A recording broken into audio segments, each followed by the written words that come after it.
চোখ কিন্তু খুবই খারাপ জিনিস। চোখ কিন্তু সবার দিকে যায়, মায়ের দিকেও যায়, মেয়ের দিকেও যায়। ভাইয়েরা, চোখকে নিয়ন্ত্রণ করা, এই জন্য আল্লাহ তাআলা বললেন মুমিনিনা, মহিলাদের চোখ এত খারাপ না। কারণ মহিলারা মানুষের চেহারা সৌন্দর্য দেখে পাগল হয় না। মহিলারা পাগল হয় কি দিয়ে? পার্সোনালিটি দিয়ে, পার্সোনালিটি, ব্যক্তিত্ব দিয়ে। এই লোকটার পার্সোনালিটি ভালো। মহিলারা চেহারা দেখে কোনোদিন পাগল হয় না। কারণ ওই যে আপনার ইউসুফ আলাইহিস সালামের কথা শুনেছেন না? ইউসুফ আলাইহিস সালামের ফিজিক্যাল বিউটি দেখে লোকেরা পাগল হয় নাই, মানে ওই মহিলা অথবা অন্যান্য নারীরা। তারা দেখেছেন ইন হাদা ইল্লা মালাকুন কারীম, লোকটা তো ফেরেশতা। ফেরেশতা মানে কি? ফেরেশতা মানে কি চেহারা সৌন্দর্য নাকি? ফেরেশতা মানে কি? ক্যারেক্টার, চরিত্র। এটা দেখি চরিত্র দিয়ে ফেরেশতার মতো চরিত্র সুন্দর। এটা ফেরেশতার মতো সুন্দর কেউ বাংলা ভাষায় বলে না, পৃথিবীর কোনো ভাষায় বলে না ফেরেশতার মতো সুন্দর, ফেরেশতার মতো চরিত্র এটা বলা হয়। তার পার্সোনালিটির লেভেলটা কি ছিল? আর পুরুষরা তো একটু চেহারা সুন্দর দেখলে কি আসলে মুসলমান নাকি কাফের নাকি হিন্দু না বৌদ্ধ, এ কি আসলে কোনো দিকে তাকায়? এর কি তার মেয়ের বয়সী নাকি তার মায়ের বয়সী? কোনো দিকে তাকায় না।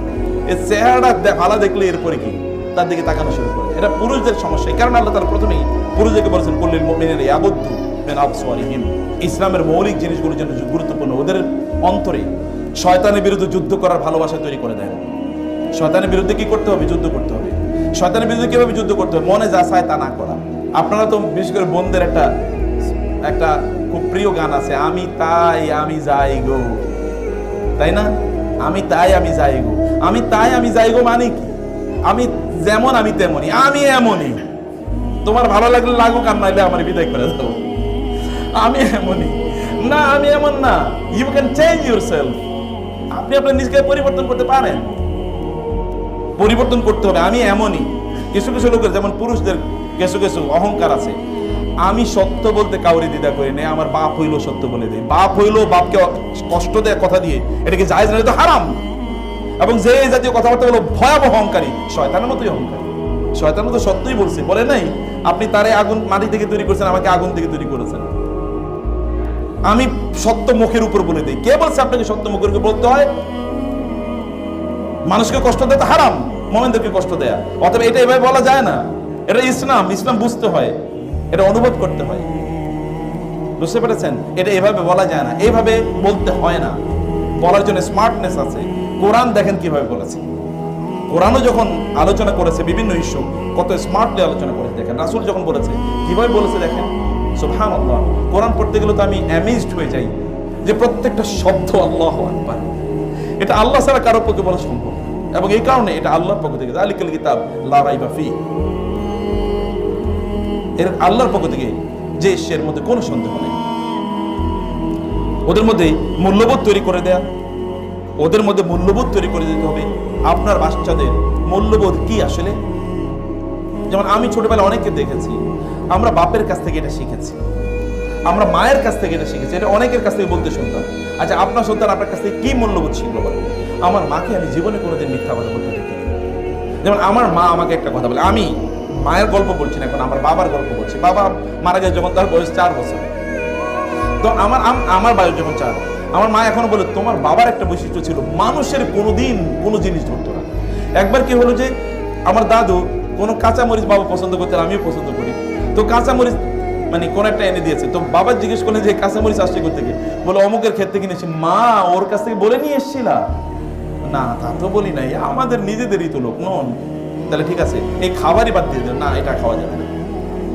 মানে একটা মূল্যবোধ কমপক্ষে আপনার মধ্যে তৈরি হোক, যেটা আপনার সন্তানের মধ্যে আপনি ট্রান্সমিট করবেন। কিছু একটা আপনার মধ্যে থাকুক, একটা শক্তির জায়গা, একটা সততার জায়গা থাকুক। যেমন কোনোদিন মিথ্যা কথা বলেন না, এরকম একটা জায়গা। কোনোদিন আপনি নামাজ দেরি করে পড়েন নাই, কোনোদিন আপনি কোরআন তেলাওয়াত বাদ দেন না, আপনি কোরআন তেলাওয়াত করেন, কোনোদিন আপনি তাহাজ্জুদ বাদ দেন নাই। জিহাদের প্রতি ভালোবাসা অন্তরে তৈরি করে দেন। জিহাদকে কেবলমাত্র মানে পাশে অমুসলমান আছে তার বিরুদ্ধে যুদ্ধ করা, সবচেয়ে বড় জিহাদ কার বিরুদ্ধে যুদ্ধ? শয়তানের বিরুদ্ধে যুদ্ধ, সবচেয়ে বড় জিহাদ। অথবা এই যুদ্ধ ওরা করতে পারে কিনা? ঘুম থেকে উঠতে পারলো না, ফজরের নামাজ আদায় করতে পারলো না, কোরআন তেলাওয়াত করতে পারে না, শরীরটা ম্যাজ করে, ইসলামিক বই পড়তে মনে চায় না, কারণ এখন শার্লক হোমস পড়বে, অথবা কি রবিন হুড এখন দেখবে, অথবা ওই যে কি যেন আরেক নতুন আপনার যে ওই যে জাদু দেখায় কি যেন, হ্যারি পটার। সুবহানাল্লাহ, হ্যারি পটার তার খুবই প্রিয় চরিত্র। অথচ পুরাটা চরিত্র একটা হারাম চরিত্র, পুরাটা চরিত্রই হারাম, একটা ফটো এখানে হালাল নাই, কিন্তু ওটা তার প্রিয় ক্যারেক্টার, ওটা তার প্রিয় চরিত্র। এই পার্সোনালিটি তৈরি হয় নাই বোনেরা, ভাইয়েরা, ওদের মধ্যে পার্সোনালিটি তৈরি করে দেয়া দিতে হবে, শয়তানের বিরুদ্ধে যুদ্ধ করার পার্সোনালিটি। আমি বলছিলাম যে ইসলামিক পার্সোনালিটি তৈরি করতে হলে ইসলামিক পার্সনসদের সাথে তাদের পরিচয় থাকা লাগবে। আপনারা দেখেছেন বাংলাদেশে কিছুদিন আগে একটা ভিডিও আপনারা দেখেছেন যে ওটা সোশ্যাল মিডিয়াতে ভাইরাল হয়েছিল। এক ছেলে জিজ্ঞেস করেছে পয়লা বৈশাখের দিন যে আজকে কি দিবস, বলে আজকে হচ্ছে আমাদের জাতির পিতার জন্মদিবস। আরেক ছেলের, ও কিন্তু নটরডেম থেকে পড়াশোনা করে ইউনিভার্সিটিতে খুব ভালো সাবজেক্টে পড়তেছে, এবং ওরে যখন জিজ্ঞেস করলো যে পয়লা বৈশাখ নিয়ে, তাকে জিজ্ঞেস করা হচ্ছে কোনো একটা টিভি চ্যানেলে যে আজকে কি, বলছে এই দিন আমরা ভাষার জন্য যুদ্ধ করেছিলাম, এই দিন আমরা জাতীয়তার জন্য যুদ্ধ করেছিলাম, পয়লা বৈশাখ। ও এত স্পিরিট নিয়ে বলতেছে। আরেক ছেলে আপনারা দেখেছেন ওই যে ইয়েতে তারা হোলি খেলা, হিন্দুদের হোলি খেলাতে ও নাচতেছিল ঢাকা বিশ্ববিদ্যালয়ে, এবং ওইখানে ইয়ের দিনই, রোজার দিনই ওরে যখন বলছে তুমি এগুলো কেন করছো, এবং ছেলে মেয়েরা একসাথে কেউ আবার মদও খাইতেছে, বলছে আল্লাহ উইল আন্ডারস্ট্যান্ড, আল্লাহ আমাদেরকে, আল্লাহ বুঝবে যে 1-2 দিন এরকম করা যায়। বুঝতে পেরেছেন? তার মধ্যে কি হয় নাই, পার্সোনালিটি ডেভেলপ করে। পার্সোনালিটি ডেভেলপ করার জন্য ইসলামিক যে সকল মুসলিম যে সকল ব্যক্তিবর্গ আছেন, রাসূলকে চেনা, সাহাবীদেরকে চেনা, সাহাবায়ে কেরাম এবং ইসলামিক ইলাস্ট্রিয়াস মুসলিম স্কলারদেরকে চেনা। আপনাদের বাসায় আমি জানি না আপনাদের বাচ্চারা কাকে চেনবে। একবার ইউনিভার্সিটির ছাত্রদেরকে জিজ্ঞেস করা হলো যে, আমি ইন্টারভিউতে দেখেছি উমর রাদিয়াল্লাহু তাআলা কে ছিলেন, তিনি বলে যে, ও বলল যে উনি একজন নবী ছিলেন। এবং আরেক ছেলে বলছে আরো ইন্টারেস্টিং, উনি বাংলাদেশের স্বাধীনতা যুদ্ধের একজন মহানায়ক ছিলেন। ওমর কে ছিলেন? তো তাহলে এই প্রবলেমটা কোথায়? ওরা ইসলামিক পার্সনদেরকে তারা চেনে না, চেনার তাদের সুযোগ হয়নি, চেনার তাদের সুযোগ হয়নি। এই সুযোগটা তৈরি করে দেয়নি আমরা। আমি আপনাদেরকে বলবো বোনেরা, বাজারে যাবেন, সুন্দর সুন্দর বই আছে, বিলিভ মি। আমাদের আজকে 2টা বই আছে এখানে। একটা হচ্ছে মায়েরা, আসলে সোনালী যুগের এই যে বড় বড় মানে ইসলামিক স্কলার যাদের কথা বললাম, তাদের মায়েরা কিভাবে তাদের সন্তানদেরকে লালন পালন করেছেন তার উপর একটা বই। আর একটা হলো গোটা জীবন জুড়ে নাসিহা দরকার আমাদের, কোন পদ্ধতিতে আমাদের জীবনটা পরিচালনা করবো। দুটো বই আপনারা নিয়ে যাবেন, এটা মাস্ট রিড।